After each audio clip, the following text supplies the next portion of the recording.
In 2021, research showed that by 2023, cybercrime will be costing the world about $8 trillion. Did it? Well, yes, it did. In 2023, it was then predicted by 2025, cybercrime should cost the world about $10 trillion annually. Well, here we are in 2025, faced with that very reality. Now, statistical finding is indicating that by 2030, cybercrime should cost the world over $20 trillion, if not more than that. Well, my name is John Ikogonwe, a food security enthusiast and cybersecurity expert. I'm here to help you prevent your phone from drowning in that cyber ocean, because it is real. To help you demystify this mystery that lies within cybersecurity in the very context that you can grasp, particularly considering the fact that we are predominantly farmers. And so, I'm going to like to start with the fundamental terminologies that are used by cybersecurity experts. So when next you hear of any of these terminologies, you say you join mouth for the army, but we didn't matter. You get.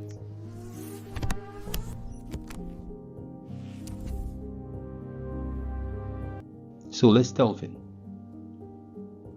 So by the end of this session, you should be able to explain vulnerability, exploit, and threat, distinguish between virus, worms, and Trojan, then discuss on the following: botnet, phishing, incident response, and zero-day exploit.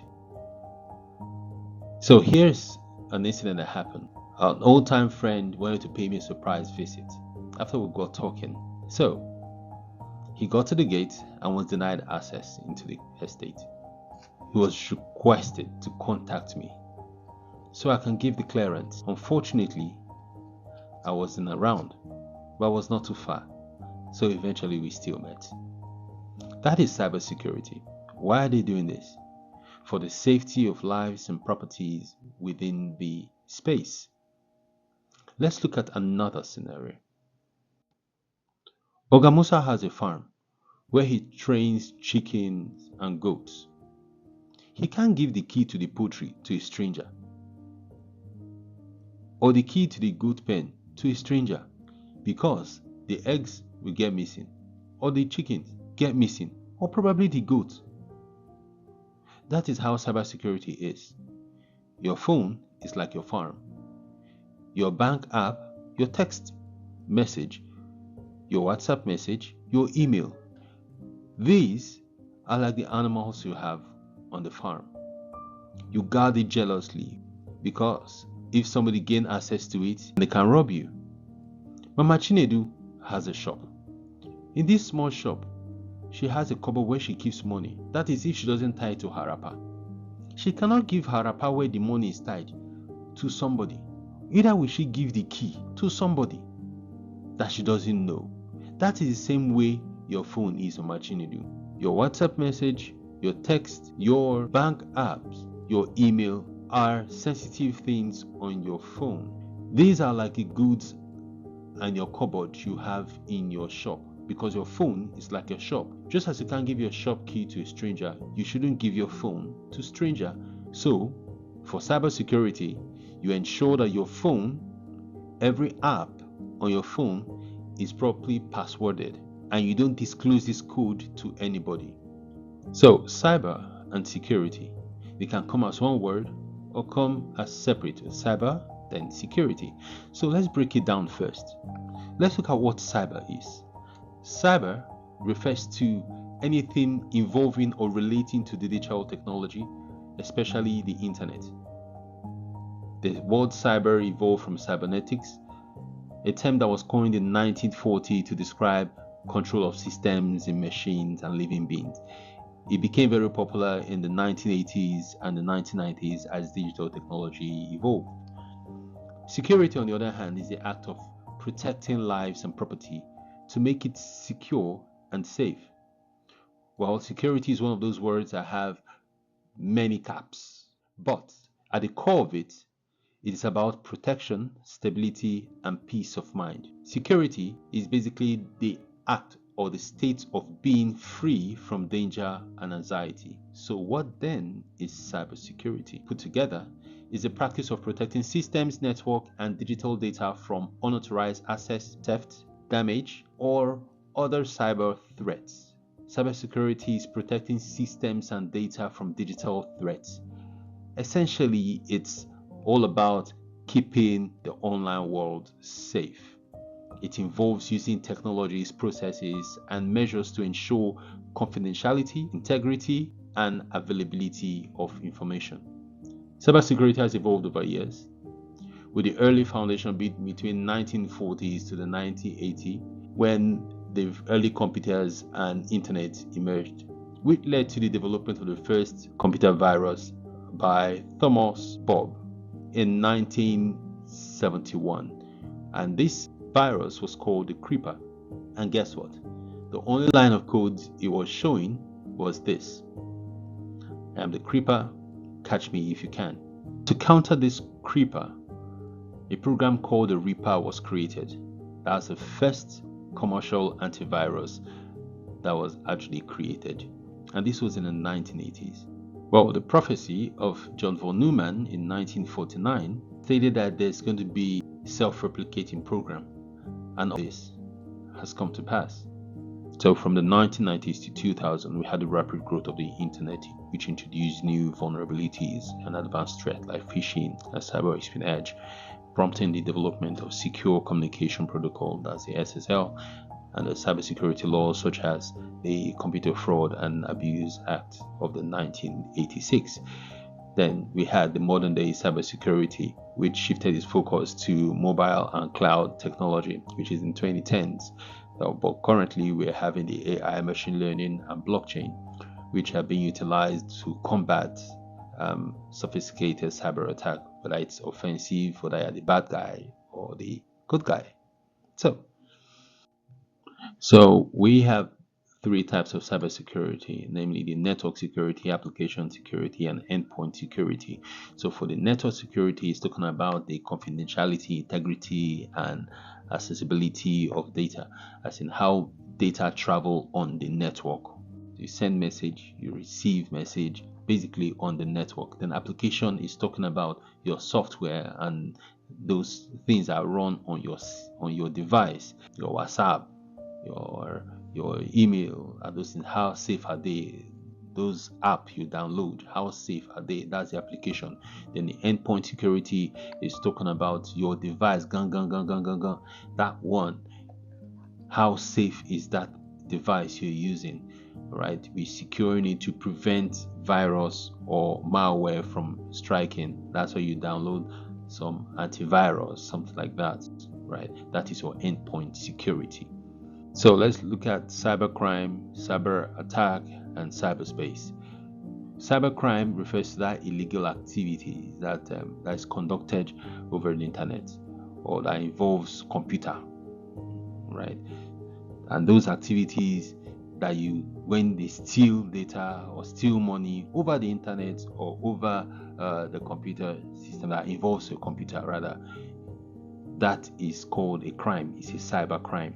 Then the attack is when somebody attempts to damage, to disrupt, or to gain unauthorized access to your computer or your system or your network. That is an attack because they are trying to gain access into it. That becomes a cyber attack. And your cyberspace is just a space.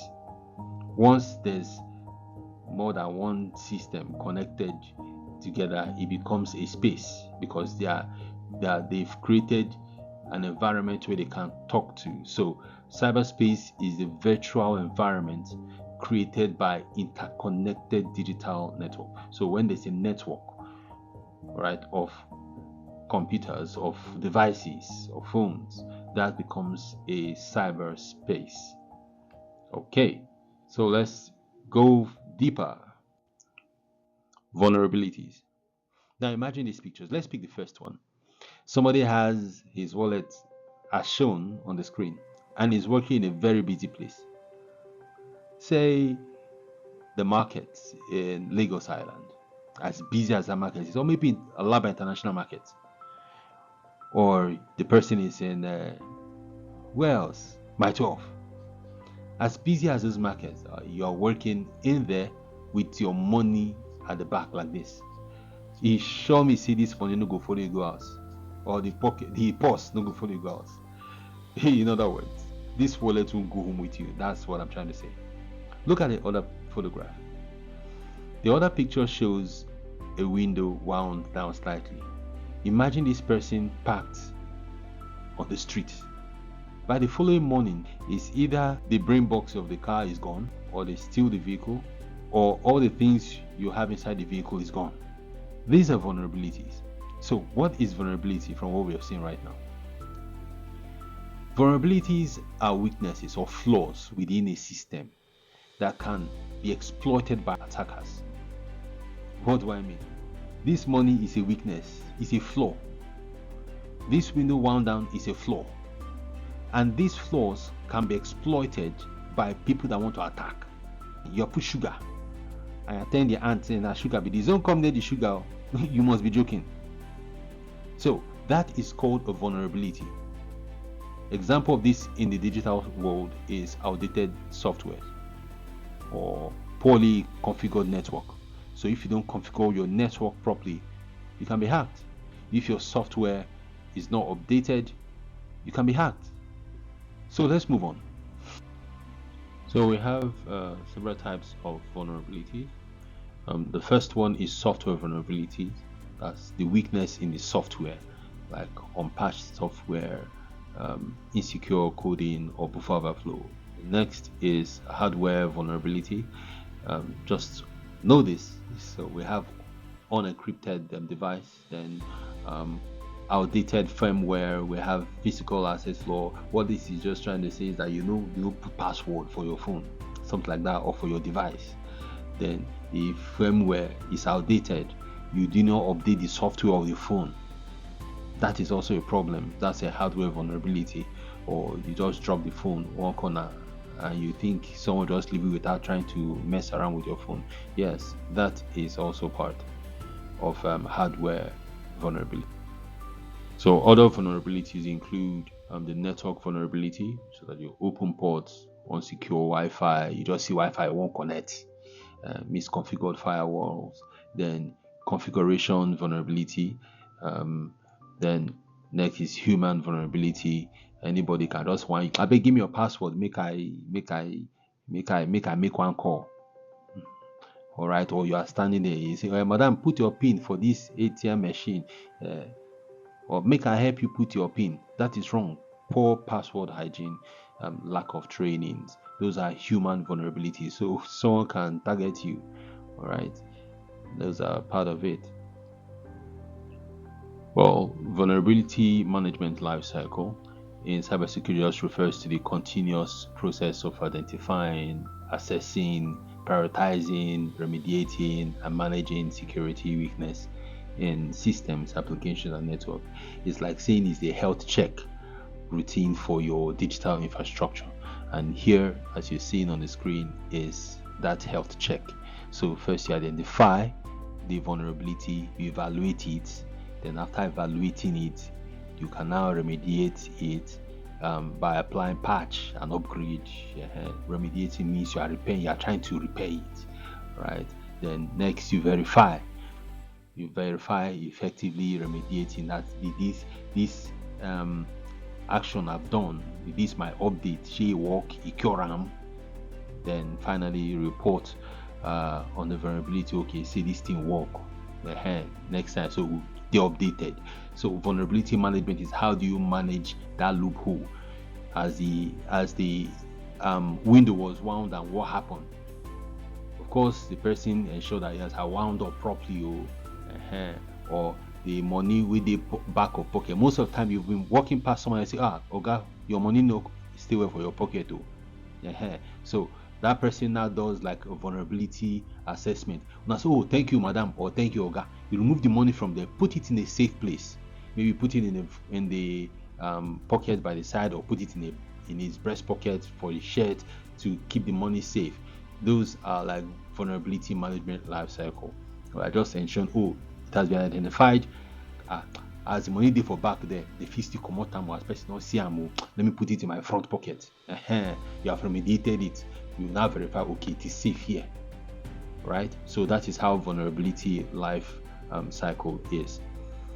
Like I said, it is the health check, or like the health checkup routine for your digital infrastructures.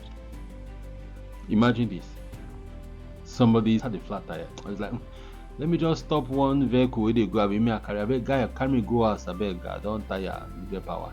Tomorrow I'll come change the tire. And you brought out the jack, left it there on the road. You brought out your electric spanner, drop it outside the vehicle like this. By the time you come back the following morning, the brain box of your vehicle is gone, or the gearbox is gone. In short, important parts of the vehicle is gone, or they might steal the whole tires and go sell it. What are threats? Threats are those potential dangers that exploit vulnerabilities to cause harm. What am I trying to say? They are the malicious actors or actions that aims to exploit vulnerabilities. These are the things that can cause harm. Let's move on. We have several types of threats, and this threat includes your malware, which are your ransomware, Trojan, spyware, then your phishing and social engineering, which is your phishing emails, spear phishing, whaling, and all the rest of that category. Then we have denial of service attack, or distributed denial of service attack, where you overwhelm a system with traffic and make it feel unusable. Now, other threats include man-in-the-middle attack, where a situation where an individual intercepts the communication between two parties to steal data or alter the data. A typical example is when, say, Mama Chinedu and Mama Shegun had a conversation that Mama Shegun was supposed to come to Mama Chinedu's house to collect a given 20,000 naira. Then at 6:30, why is she saying 6:30? Because her husband was around at the earlier time when they were conversing, but was going to leave the house at 6 o'clock, so she should come at 6:30. Now this person eavesdropped on the conversation and heard the whole gist, only for the individual that heard the gist coming to Mama Chinedu's house at 6:15, knocking and say, hello Mama Chinedu, Mama Shegun said I should come collect the 20,000. Mama Chinedu will like, oh, since she mentioned the exact amount, she said, okay, that's the first green flag. Okay. I say, but why she come early now? I say, me she come. She said, no, she said she know if you come at 6:30. She now interject and tell her exactly the conversation that at 6:30 she know if you come because she's feeling somehow, so she come and collect the money for her. Now, Mama Chinedu, hearing the hint of the conversation, she now knows, okay, this person seems to be genuine, and she gives 20,000 to the person without making further inquiry. Now that is man in the middle, so this person walks away with cool 20,000 naira, just intercepting the communication between two people. So that is man in the middle attack. And the next is insider threat, when an employee or a contractor just misuse access for malicious purpose, whether deliberately or accidentally. Then we have advanced persistent threat, where this is usually done by nations anyway. You see Russia, Ukraine thing, trying to hack and this and that, keep threatening the network anyway. But let's look at supply chain attack, where targeting a third party vendor to infiltrate a large organization. So because you use a particular service from a company or an organization, they will try to attack your own company through that other company. So next is exploit. Exploits are just codes or programs that are designed to take advantage of a weakness or a flaw. They are designed to invade the system or take advantage of a loophole within a system. They are just tools, right? So in other words, it is a method or a piece of code or software that takes advantage of a vulnerability. So we have different types of exploits. Exploits can be by target, of which the first is network. Example is your spoofing, DNS. Anyway, all those are just basically tagging a network protocol or the configurations. Next is the web application. They focus on the weakness in the website and then the web services. Then next is operating system exploits. Look for that weakness in the operating system. Next we have the application exploit, the wireless exploit, like your evil twin, WPA, Kraken. And we have the cryptographic exploit. Then we have the physical exploits, and finally we have the social engineering exploits. So next is exploit by discovery status. So the first is known exploit. These are publicly documented patches. Next is the zero-day exploit, where a vulnerability in a software is identified and the weakness is taken care of, the flaw is being taken advantage of. Is very dangerous because at the time of this there is usually no fix. So it's actually taking a weakness or vulnerability in a software when the creators of that software have never taken care of the error or the fault in that software. Then we have exploit kits, which is a bundled tools that automatically attack using multiple exploits. So let's link everything up. So why hacker write exploits? Just to use vulnerability for their malicious purpose. Cybersecurity experts tend to use it for research purposes, and they use it as a proof of concept just to help patch the vulnerability or to beef up security. So in all, we see that as a threat being this dude, the person in the picture. Then we have the vulnerability being the window that is wound down. Then next we have the exploit being the tool that is used to unlock this door. So like we see that the threat is the danger or that attacker, that's person, that is the motivation, that's the person, the role of the attack, the person is the one doing, so that person is a threat. Now the next is the vulnerability, which is the weakness in the system, that's the opportunity, the window to attack. Then the exploit is a weapon that is used to carry out. So in short, it's as you can see in the image. So a threat is the bad guy, the vulnerability is the window, and the exploit is a crowbar that was used by the attacker to break into the vehicle. The next, data breach. So data breach can happen through hacking, malware, or even accidental loss. So a data breach occurs when sensitive, protected, or confidential data is accessed, disclosed, or stolen. Now, when personal financial data is breached, it can lead to identity theft, right, or financial loss or reputational damage. So data breach can happen through hacking, can happen through malware, or even accidental loss. So it can happen anytime and anywhere. So cyber threat intelligence, which is the next, is a collection analysis of data on emerging cyber threat, actively defending against the attack. Next is malicious software, commonly known as malware. So malware is any software intentionally designed to cause disruption to a system. So it is designed to disrupt, damage, or gain unauthorized access to a system. An example of this malware include viruses. Viruses are self-replicating programs.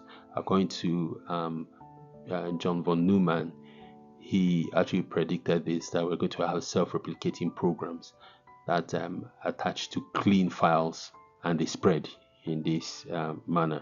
So this malware replicates by modifying their programs upon execution. So viruses must be triggered by a host or a victim. So you have to interact with them as or interact in infected files for them to start their work. They're just basically virus. While worm are standalone malicious programs that can self-replicate and propagate independently as soon as they have breached the system. So in other words, they are saying they are like once they enter, they don't need any drama. Once they just contact you, they start spreading without, they don't need to click on it. Don't click on it. Once they enter, they've entered and they start doing their work without you even interacting or clicking on it. So that's what they call their standalone system. and they can propagate independently as soon as they have breached the system. The next is Trojan. Trojan, they design themselves like legitimate software, but just to trick users to install them.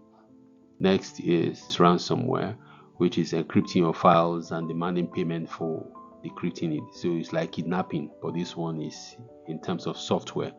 You steal person's documents and you have to pay them before they can let you gain access to your system. This is real. It's real. Well, it's real. So they'll lock you out of your system. Now you get phone, but they'll block you. You know if you open, I know if you do anything. Or if not laptop, you know if you do anything, you cannot do anything with it. The system will be actually be dead to you. You can't click, you can't press, you can't do anything until you pay the money. So that is ransomware. Next we have is spyware. Spyware just monitors your every activity and it steals sensitive data. So it's like to be hiding at the background, watching you and spying on you. If they track you, it's one be like monitoring spirit. They monitor you, they go. Next we are going to look at the comparison between worms, virus, and Trojan. We're going to try and see the difference because it's very important that you know the difference between virus, worms, and Trojan, because most people confuse virus and worms and they even mix it up with Trojan. So let's look at these three. Now, viruses, they attach themselves to a file, whereas worm does not. It just moves on the network. All right. Then, whereas Trojan appears to be like the legitimate thing, they'll put a link, download this. Maybe you want to download WhatsApp, they'll tell you WhatsApp, the name will be WhatsApp, but now lie you, no be WhatsApp, that Trojan, because it will come in like the real thing, but it is a lie. Then how does it spread? Upon action, you have to click on it before it starts acting. The worm automatically starts replicating itself. It starts doing its action over the network. Whereas for Trojan, you have to install it. You don't just click. Clicking is one thing, but you have to install the software. Unlike virus, when you click it, it starts misbehaving. It starts doing its work. Worm, you don't click on it. Once it enters, it don't enter with that. Then the Trojan, you have to download and install. So that's the difference between the three of them. Then do they need the host? Virus needs something to work with. Virus needs to attach itself to a file, like PDF file, Word document, pictures.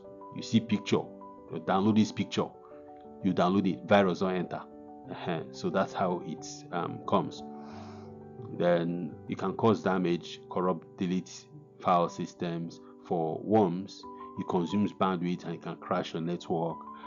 Trojan can steal data, open backdoors, so the hackers can be coming in and without you even knowing.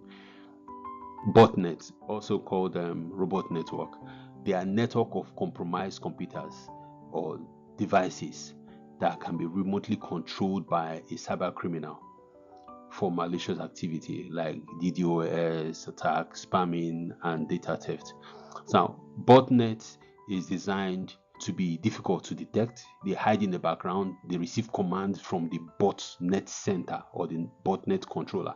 Now, the person sending information will command the bot to do certain actions for him or her without them. You just notice your battery run down or your phone is getting unnecessarily hot.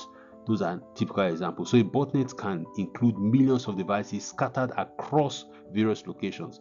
It can include computers, phones, and other internet connected devices, but are infected. So without the person using, without your knowledge, they will just be at the background of your phone doing what they are doing. Or most of them might just stay idle, not doing anything. But once the hacker activate them, the machines can be used in various missions at various times, such as sending spam, obtaining personal data, launching distributed denial of attack, that is DDoS, then many other crimes they can use it. So they are like those computers that are remotely connected are called zombie. Of course, it be like zombie now. It will be like zombie because you don't know what they do. They just the control them. So like you can see the image on the screen. You'll see different computers are just there connected, they are happy, but they don't know. But you can now send them to start doing things on your behalf. They can also use them for crypto mining and so on. Next is buffer overflow. Now, if you look at this image, you can see that we have the market woman selling something, or the person is selling ice cream, and you see everybody rushing this person because that's the only person that brought fresh food to the market. You can see all the items. People, they're like, madam, give me now, man. Nami, I get the money, and they are all rushing this person. This person gets flooded with so much information I cannot handle. And most time, person might if the person faints there, people will steal these goods. Look at the ice cream truck as well. You see hundreds of students trying to request for ice cream at the same time. The parents are, who do I serve now? He becomes so like, I'm not selling again, or he might just drive away. All right, but if he eventually leaves there, next thing you have is that they'll steal from the ice cream truck. So what is buffer overflow? It occurs when excess data overwrites the memory, allowing for code injection. So it can crash the program and let hackers take charge or control. So how hackers use it is that they overflow the buffer with special codes called shell codes, and these codes tell the computer to do things like give me control, steal data, or they'll say install certain malwares. Next is denial of service attack. Now, for denial of service, this is the attack in which the perpetrator seeks to make a machine or network resource unavailable. And how is this? Imagine in this situation where people are rushing to get fuel, we are going to have some people who don't want to buy fuel, but they are all rushing. What are they trying to do in the case of this rushing? They want to steal things from people. So you see, all rushing, hey, I won't buy. The person at the pump will be so overwhelmed, all right, and not even know who to attend to first. He sees them and say, yes, they won't buy. Yes, they won't buy. But behind, people are ready to steal. So a DDoS attack sends too many fake requests to a website, and the website gets so busy trying to handle them. By so doing, what happens? It stops working. Then real people can't even log in, they can't shop, you can't do anything online. Phishing is a deceptive attack in which the cybercriminal tricks users into reveal sensitive information like your ATM card, your credit card or debit card, any important information. Yeah, these attacks often involve fraudulent emails or websites posing to be legitimate one. They try to pretend like they're the real person. All right, you can see the image showing same thing. So for phishing email, which is a very common one, when a hacker launches a phishing attack, the person tries to trick you into believing that the message is from a legitimate individual. They tell you from your bank, click this link. They'll send you certain information, click in it or download it. When you download it, you don't download virus with that, or you don't download Trojan with that. Then the next is email spam. Email spam is just an unsolicited message that is sent in bulk to people, and usually we call it junk mail. Now note that not every spam mails are phishing mails, but every phishing mail is a spam. All right, they just send you bulk messages, message you no need, you just stay there from companies. Most of them are basically there for adult purposes. So that is spamming, not phishing. But phishing is intended to steal from you. Next is encryption. Encryption is simply a process of converting plain text, which is readable data, into ciphertext, that is scrambled or unreadable data, using mathematical algorithm and a key. So it is primarily to ensure confidentiality, to ensure privacy, preventing unauthorized access to sensitive information. So encryption, basically what it does is that it secures data at rest and data in transit. So when we say data at rest, we mean data that you store the data, right? Then transit means you send a message, right? So when you check your WhatsApp, for instance, you say end-to-end encryption. So it's securing the messages so that it's telling you that nobody can read what you have sent. It's only you and that person that you sent to that can read it. Nobody in between, no man in the middle. Nobody can read your message in transit. It is crucial for preventing private information or private messages, and for financial transaction as well. To further buttress this point, let's just imagine sending a message like this. Say, so you have these 100 HCS RFTF 33RT whatever, blah blah blah blah. Now look at that. Just because you don't want someone else to read this message, especially not your nosy roommate or your siblings, you don't have to understand what you've written, right? Now, but will you want your friend to read this message? You send a message to your friend, right? Now, but you and your friend can decode this. Now, when your friend sees the code, your friend will unscramble this message and read it like a normal message. So let's just try and see how you can read this message as well. So why don't you replace all the zeros with letter O, and all the threes replace it with E's, and then you reverse the whole thing. Let's reverse it and let us see. Meet me at the mango tree after school. Yes, so that is encryption, right? Next is firewall. Look at this bouncer. You can see what's happening. The man refused this lady from gaining entrance. So firewalls are basically security barriers. They monitor and control incoming and outgoing network traffic based on predefined rules. So predefined rules are saying, do this.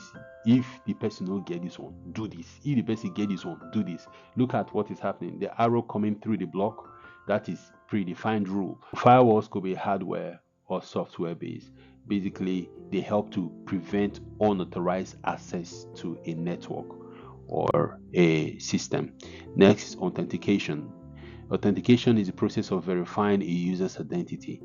Now, example of this is to enter a password, or to use your fingerprint or facial recognition, right, on your phone, or you receive an SMS telling you to confirm. That's your two-factor authentication, right? So what's the goal of authentication? To confirm that you are who you say you are. That's authentication.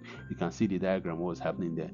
That is authentication. So imputing a password. So we have types of authentication. We have password-based authentication, which is required to impute a password only authorized users know. So it's only if now you get them, now you go enter them. All right. Next is two-factor authentication. It's an added layer of security. All right. Like they'll send you a message, or yeah, put this code inside this code where you get, put them inside your this. Like you see that a lot in Gmails. All right. Or like your WhatsApp, two-factor authentication. Right. The next is biometric authentication, where you use your physical characteristics like your fingerprint or your face to unlock your phone, or this kind of thing. Those are authentication measures. Next is authorization. Now, authorization is the process of granting or denying access to resources based on the user's permission. That is, who can access this thing, and since you can access it, to what extent can you do with it? So basically, it's to control the access level and permission. So authorization determines what you can access. That's what a verified user can access. Are you following me? So authorization comes after authentication. It's a process after authentication. I repeat, authorization is a process after authentication. And what happens? It ensures that only users with the right privilege can perform specific actions. So example of this is a regular user. You can view your file, you can read your emails, but you cannot read another person's own. So those are examples of authorization. Next is the type of authorization. We have the role-based access control, we have the attribute-based access control, the discretional based access control, then mandatory access control. And why do we need authorization? One, for access control, to prevent unauthorized users from accessing sensitive data. We also need it for data protection, to help avoid breach or data breach, then also for operational efficiency. Let's see what's a typical example of all these we've mentioned in a real banking system. So in your bank app, we have authentication. This is where you log into the bank app, maybe use your fingerprint. The next is authorization. Check, do you have the ability to send money? There are some people who they block their accounts. You're not authorized to send any money again. Or if you're not using certain kind of account, you cannot send money or you cannot receive money. So that is authorization. Now, next is the risk-based authentication. So for the risk-based authentication, it's just another layer of authentication. This is what is called a step-up authentication.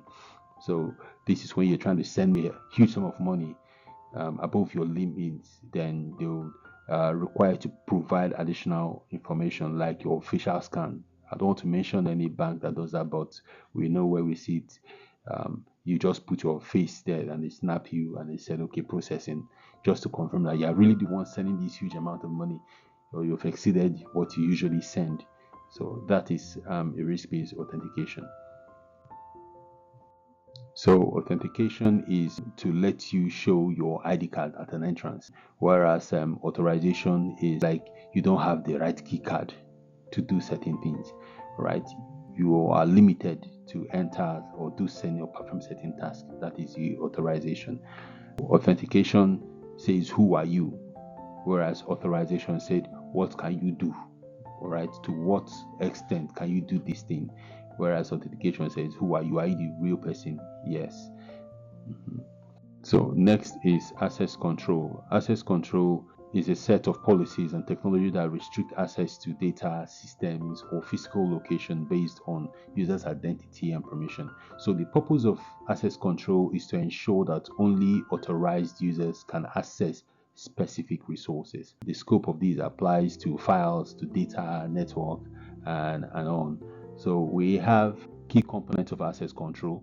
These are the subject, the object, the access rules, and the access control. Then the types of access control, we have discretional access control, we have mandatory access control, we have role-based, and we have attribute-based access control. So how it works in practice is, for the real world situation, we have you log in into your banking app, then the password is authentication, then you try to view your account balance or try to transfer, that is authorization. You are the one granting that, you're authorizing that. Then when you attempt to transfer large amount, a step-up authentication comes in, which triggers a facial scan. If this verifies that you are the one, then it means you have granted that access. So if verified, access controls allows the transaction to be possible. So authentication, user login, provide identity, authorization, the system checks to know if you are allowed to do that. Then access control base gives the rules, whether is it granted or denied. So you can see that with the image on the side. So defense in depth. Defense in depth is a simple way of adding multiple layers of protection to safeguard your system or data. The idea is just simple. It's like if one of them fails, the whole system cannot just fail. So if one fails, the other system will keep you going. So we have different layers of security in depth. We have the physical control, we have the technical, the administrative, the data protection, and the monitor and response layers. So these are the defense layers. So just adding layers of security. Here is the architecture of a defense in depth. Just basically 3 layers. So we have the physical control, and this physical control, we have like your surrounding. You have your cameras, you have guards around, perimeter security, you have drones to protect your environment. Then next, administrative control. Are you training your workers on security? Then look at your supply chain, look at how do you respond to threats. Those are the administrative things. Everybody knowledgeable of cyber threats. Then the last phase of defense is your technical control. Your network, are you using your right software? Are you updating your software? Access control, your management, are you giving the right privilege to people who merit it? Then your data security. So these are the 3 layers of defense in the. So next is a principle of least privilege. So this is basically saying no see me finish. All right, when you know jam talk, they're not go see you finish, or when you know misbehave, they're not go see you finish. That's what it's talking about. So you only give users the privilege or the permission to use only what they need to perform a given task. So it just reduces the risk of accidental damage or insider threats or external attack. Why it matters, like I said, it minimizes threats, right? It limits damage and prevents privilege creeps, people gaining over access to things. So, and the real life situation is when you have like a photographer or you're having like the cook wanting to use something, maybe just to mark attendance or check the recipe from their system, based on what Oga wants, and you're giving the person the financial records or the server configuration. Are you okay?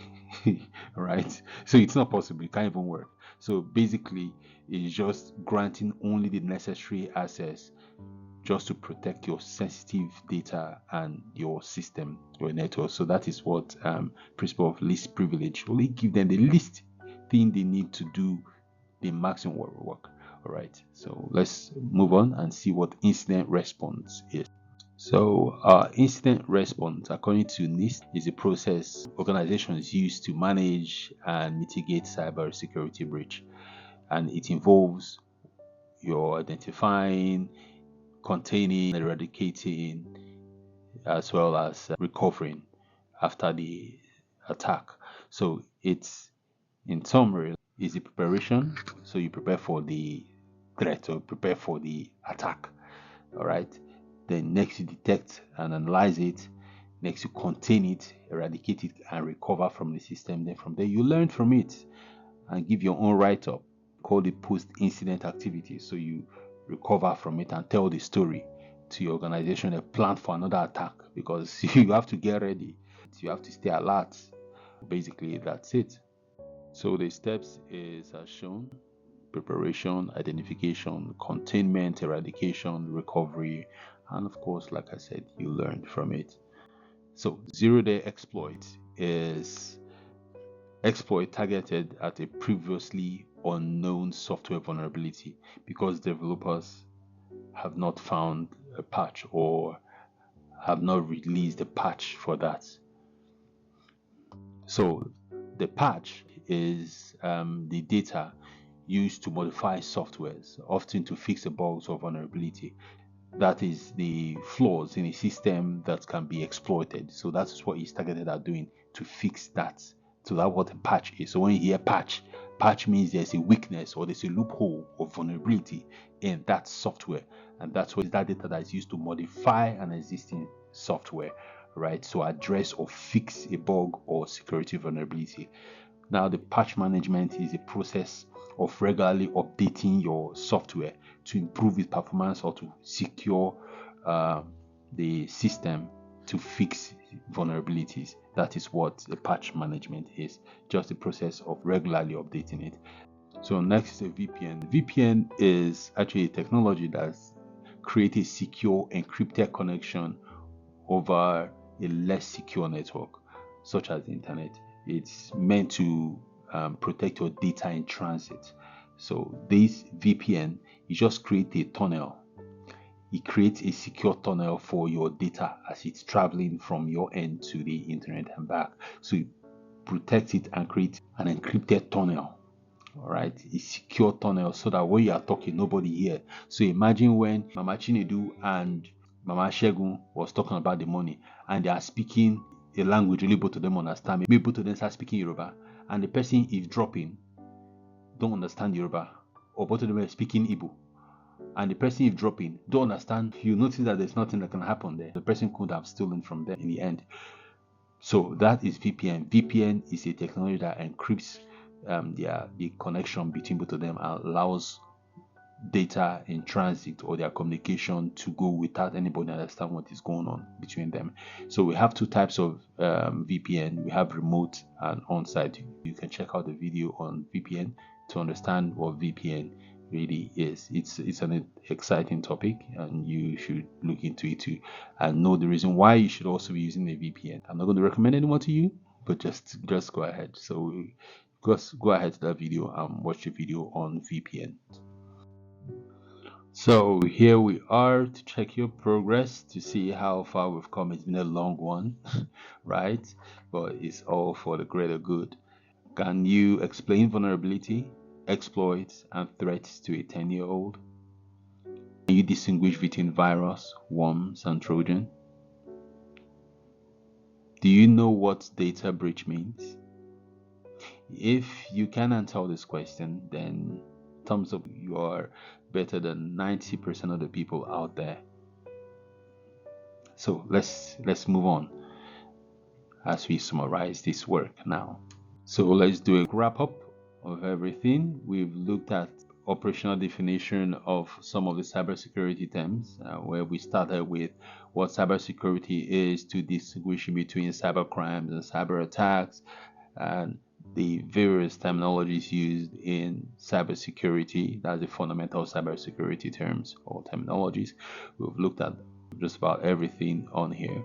So as you're looking at it right now, I believe you can actually have a conversation with this. So it's a bit gist with person when you hear these things. Yes, you feel put your mouth inside the army, but where they go on for the cybersecurity matter. So let's move on as we wrap up. So before we go, let's not forget about information sensitivity. It is the control of access to information or knowledge that might result in loss of an advantage or level of security. So if you tell person your business they go, your trick of your business, your business will go down because when you never make and finish, you gist, you talk, you cap. Good. And somebody can just learn your code and open a shop near your own and takes over, right? Now, so it is referred to the classification and management of data that if when you disclose it could lead to harm or loss of privacy, security, or competitive advantage. Finally, we look at cyber hygiene. Yeah, so it don't come to an end. Hygiene is very important, right? So what this means is the regular practice and precaution to ensure your system security, including your software updates, antivirus use, and the caution with unknown links and attachments. The 5 best practices include identifying critical and sensitive data. So you have to know the kind of data you're sending to people. Then next, limit access to information. You also implement security configurations. Then regularly patch and update your software and device.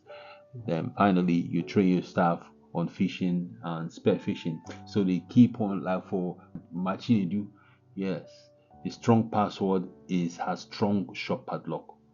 You don't share your PIN, your OTP. Don't give strangers your shop key. Ignore strangers' message. Don't answer suspicious customers. You have to ensure total security. And for Ogamusa, your farm is like your phone, right? So your password is your farm gate. Your two-factor authentication guards you. That is basically your cyber hygiene. You do your routine checks. Who come close to the farm? Who comes around the farm when you're not there? Right? All these things you should take note of. So those are part of cyber security as it is. So as we come to an end with this, let's just take our assessments. Yes. So let's assess ourselves. To explain vulnerability, exploit, and threat in no more than 2 sentences. Also distinguishing between worm, virus, and Trojan. Then define or tell us what botnet is, phishing, incident response, and zero-day exploit. And finally, it's mentioned 3 best cyber hygiene practice. Until we meet again, stay safe, stay sharp, stay smart. Remember, hackers don't wear hood in the dark. They might be eating unkobi and taking cold palm wine or maybe with yogurt.